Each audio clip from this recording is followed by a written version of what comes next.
At an office on the outskirts of Bath after hours, it's time for the cleaners. But these are unusual cleaners. Kirsty and Fiona Innes are both ex-secondary school teachers who left the profession 2 years ago to move into business. We clean offices and shops and sports centres and things like that. And we also offer a recycling scheme as well for offices and workspaces. And we put in place energy efficient power and basically we do anything. If a company wants to become carbon neutral, then we, they call us and we get it organised for them. The Innes sisters are symptomatic of a long-running problem for the teaching profession. In the year to March 2005, it's thought 19,000 full-time teachers left schools in England alone. Losing dedicated teachers is a waste of talent and resources. I went in with the idea of I really did want to make a difference. It was the sense of security that teaching gives you. It is a profession that you have for the rest of your life. And be it you want to leave for a while, you know, as women we decide to have children, whatever, you can always go back to it. There's always money to be made. But increasingly, the national curriculum and teaching guidelines restricted their freedom. And when we started, already directives and guidelines were in place, but once that classroom door was shut, you could teach that in whichever way you wanted. But by the time we left, that wasn't the case at all. Also, as time went on as well, the senior management were so pushed. They are really, really pushed. I mean, they've got to tick every box. And one of the downsides of that for us as regular teachers is that we didn't have the support there. As much as they wanted to give it. As much as they wanted to give it, absolutely. And there were a few occasions whereby you needed your senior management there regarding maybe fights or a parental issue or something like that. And the support was not there to help you. As time went on, just thought this job in teaching is just not suiting my personality, and I know that Kirsty felt the same. Thus, the perfect opportunity arose to leave and start up on our own. So 2 more teachers were added to the long list of those leaving the profession.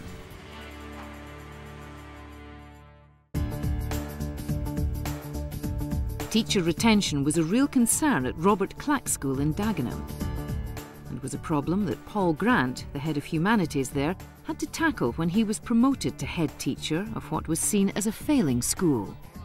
The attainment is on public record. The attainment at the time in 1996 was 17% of the children got the national standard of 5A to C.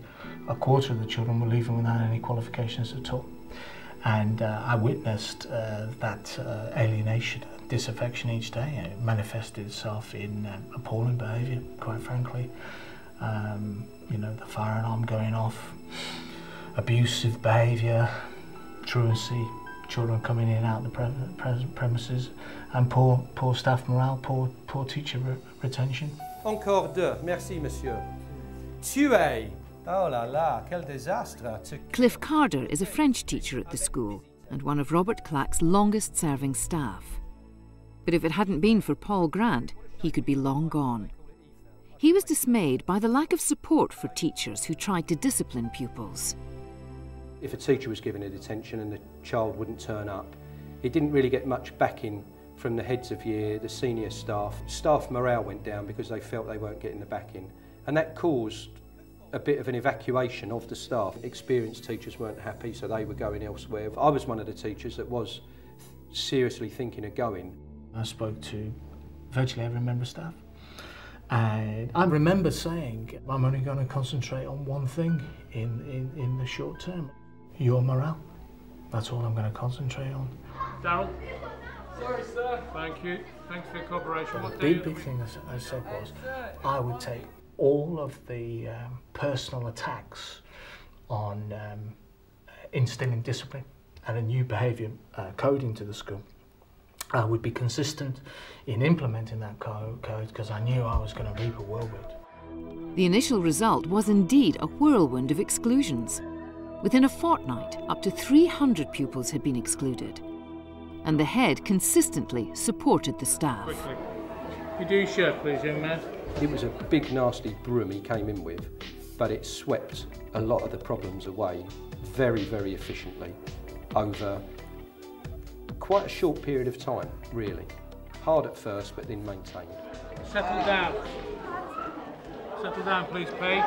Morale, I think, went up because we were working together as a team.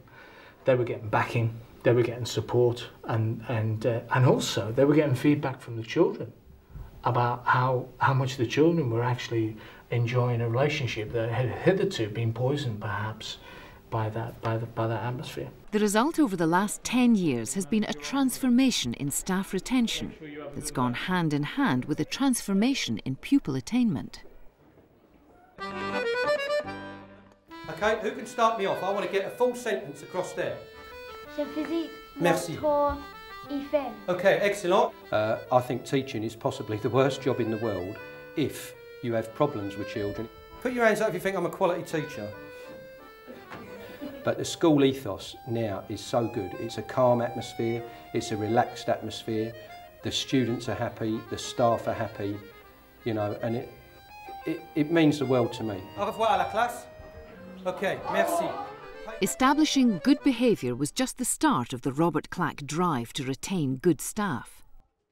Since the early days of his tenure, the head has introduced a raft of policies that encourage staff to join and remain at the school.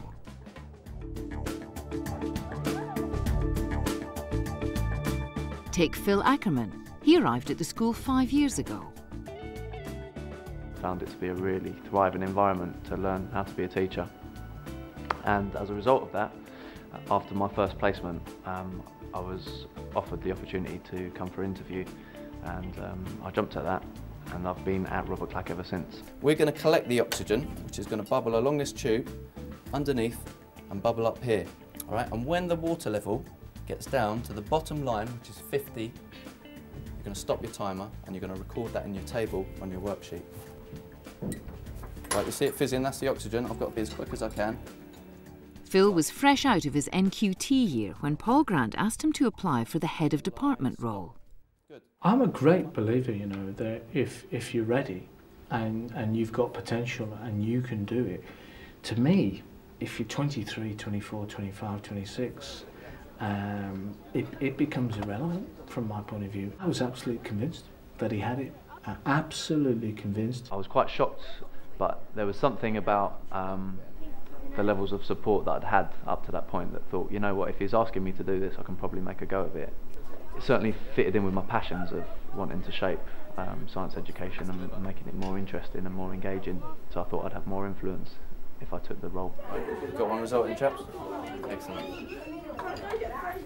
It's a conscious policy to reward very good people, and it's exciting for other young staff to see that actually, you know, there's no glass ceiling, that actually, you know, this school, it isn't about dead men's shoes, it isn't about jobs for the boys, it's about talent, and it's about taking opportunities when they arise. And I've been thinking about science as I do, because it's really important to me.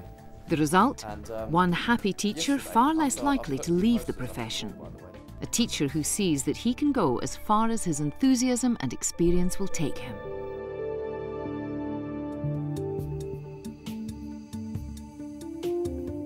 Elaine Wilson trains science teachers like Phil Ackerman. She's seen many fall by the wayside. A lot of the people I was training were giving up within their first 5 years. So I wanted to find out why that was, and that's how I came to do a bit of research in the area. I did a big survey of the 400 or so people who had been through the course, and I had about a 60% response rate from that group. And of that, I found that there were probably somewhere in the region of 40% of them had given up within their first 3 years of teaching. Elaine Wilson's students cited workload and stress as the main things driving them out of the profession. But she wasn't convinced. I thought that that was really, those were really excuses for something that was much deeper, because they knew exactly what the workload was like before they started, because they had been in schools for their whole training. I work here with a clinical psychologist, Roland Chaplin, and he's carried out a big survey looking at the whole idea of general happiness scale, which is an instrument that clinical psychologists use. The three reasons that Roland came up on were the whole business about managing big classes, the business of not having enough support in school came through, and the children's behaviour. Elaine then went a step further. As well as highlighting the negatives, she focused on schools where things were going right, where teachers were happy. It's the whole idea of feeling competent about your job, feeling that you're actually good at what you do. If you don't feel that you're good at what you do, then you lose heart. The whole idea of feelings collegial, part of a collegial environment, part of a supported environment where you feel part of a team is really important too. And thirdly, feeling that you actually have some control over your own work, having autonomy is really important. And where those three things are in place, I found that people were actually really able to carry on because those three things actually enable you to build up a thick skin, if you like. These factors are just as applicable to the primary sector. Corsham Primary School in Wiltshire is a good example. The head, Fiona Allen, has a forward-thinking policy on how she treats her staff. Primarily, we want teachers who are committed to working with the children and making a difference.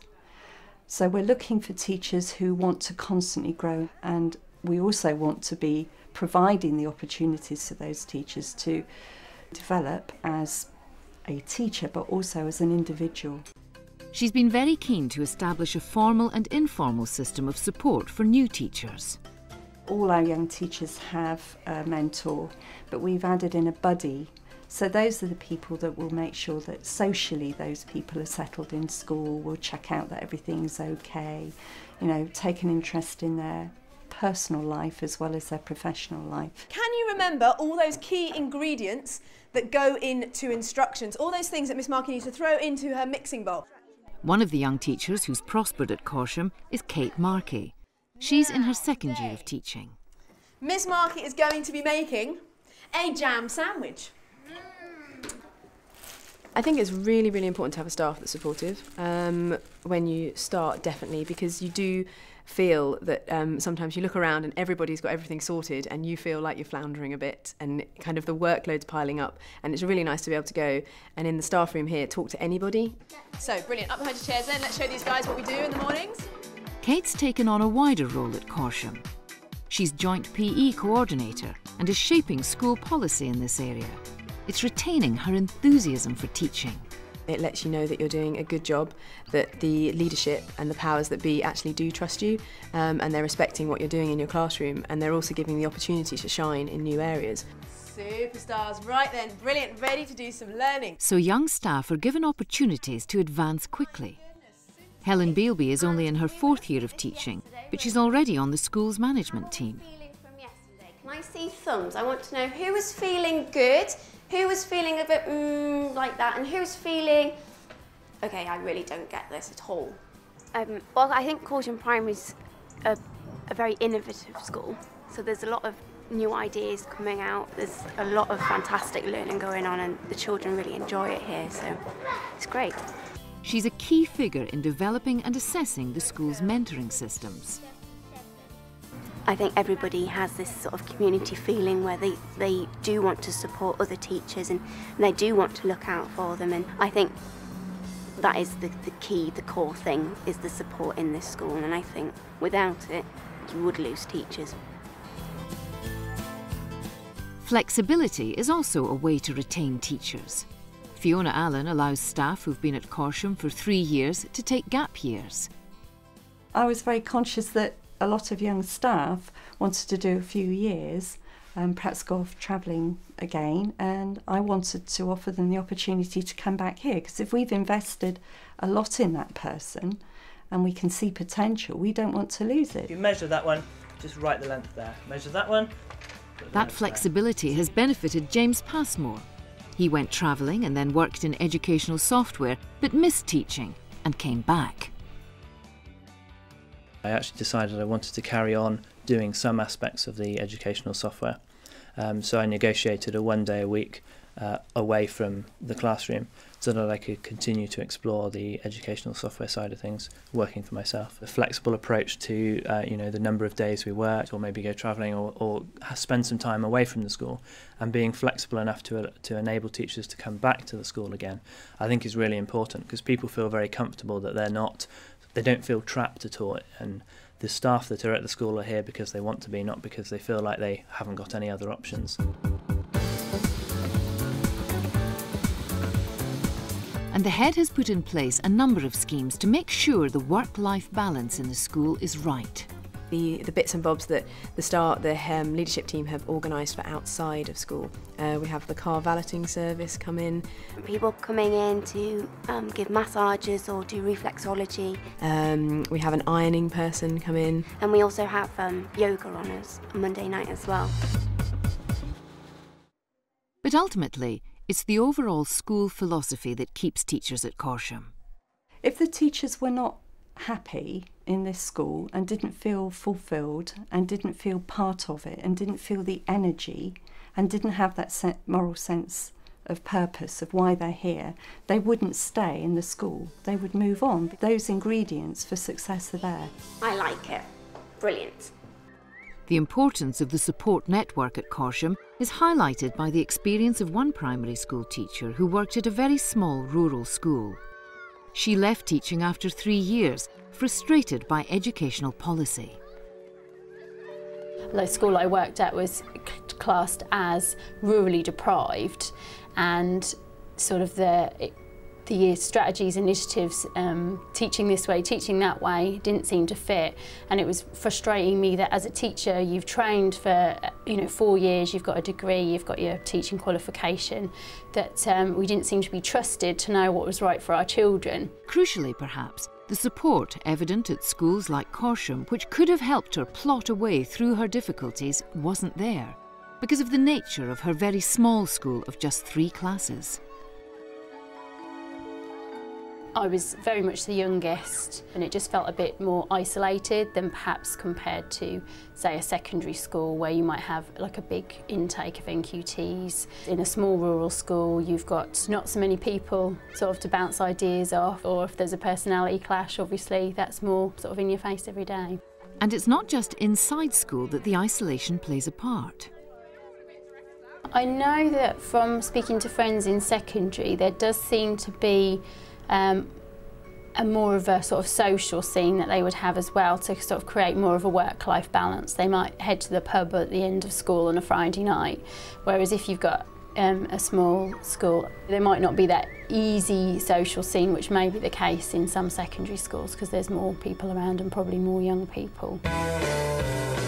As well as whole schools having an influence, in secondary schools, individual heads of department can have key roles to play in retaining teachers. The thriving maths department at Sydney Stringer School in Coventry's inner city is a striking example. But 12 years ago, when the head of department Steve Edwards arrived, things were very different. The school when I arrived had been without a head of department for 18 months. They'd advertised a number of times and found it very difficult to recruit. As people left, they weren't replaced. So we were starting from quite a low point, really. But over the last dozen years, there's been a striking change in fortune, with an astonishing teacher retention rate. Within the department, there's not one teacher who's joined the school and then left teaching in the 12 years that I've been here. One of the teachers who's prospered at the school is Liz Baker. What did you get about plotting those points? Like many young teachers, she needed support at times, and Steve Edwards has ensured that backup is always there. They're a really supportive department. I can go to any of them and just say, not sure about this, or how do I do this? Or I've got a problem with these kids, and they've all got different ideas that I can try out. I think that the fact that we all work together it is certainly one aspect of what has made us successful in retaining staff. People want to stay here because they make friends with people around them. And career development is firmly at the top of the agenda. All teachers are given the chance to teach all ranges of abilities. The department is very well resourced, And Steve Edwards will help newer teachers by observing their lessons and offering advice. So if I draw a triangle in a semicircle, the angle at the perimeter is always a right angle. I'll tell you what, we can stop at lunch and have a look at that. I thought as much. Building up good relationships between staff and pupils is a key aim. When teachers come into the job and they pick up a Year 7 group, our timetable is arranged such that they can follow that group through right the way through to Year 11. And I think that's been very successful in building strong relationships between students and staff. Along. Where did I say the other day? Yeah, along the bottom. Yeah, what you control. Okay? Okay. She's known you for so long, so she knows what you're good at and what you're going to struggle with. And like, because you have this bond and relationship with her, you can go to her outside lessons without feeling scared that you're going to seem stupid or anything like that. Yeah, like she's willing to give a lot of help as well whenever we need it. Time and commitment. And when it comes to exams, she puts you down for stuff that she knows you're good at. Can somebody give me a very good example of impossible? What strikes visitors to this department is the sheer enthusiasm for their subject that Steve Edwards has fostered.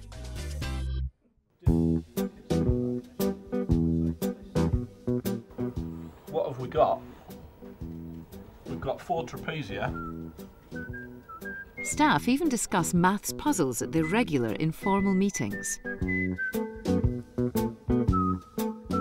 Partly we want to keep enthusiastic about maths, but it's also because we all enjoy maths so much anyway that we know that if anyone's got a puzzle, we're all going to want to do it anyway because maths is what we love and that's why we're teachers, really. But the key is enabling teachers to enjoy their experiences in the classroom.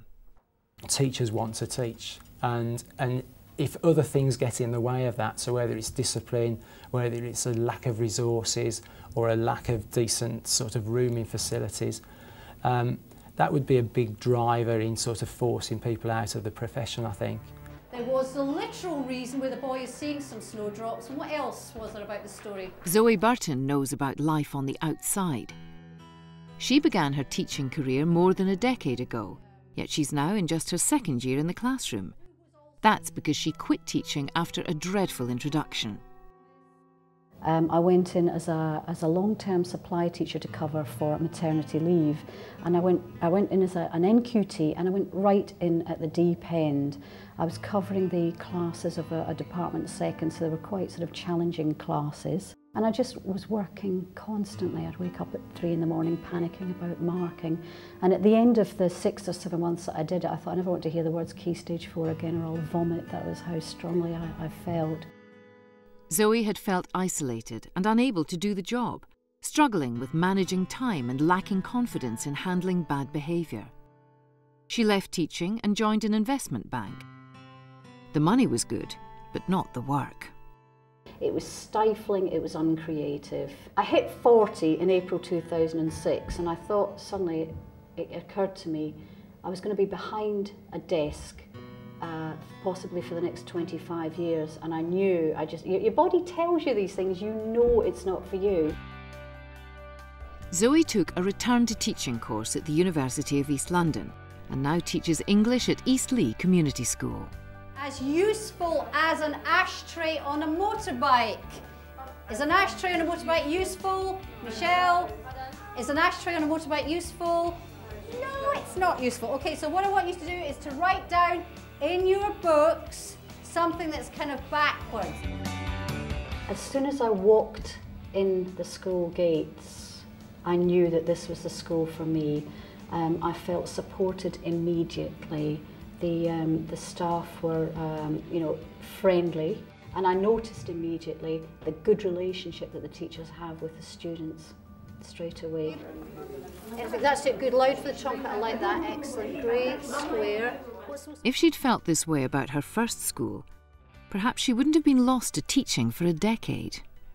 I would have liked to have had somebody there to just say, look, it will get better. The longer you're in a school and the longer the children get to know you and the more that you do for the kids, the better it gets and the more fun it gets. Yeah, that's all right. That's okay.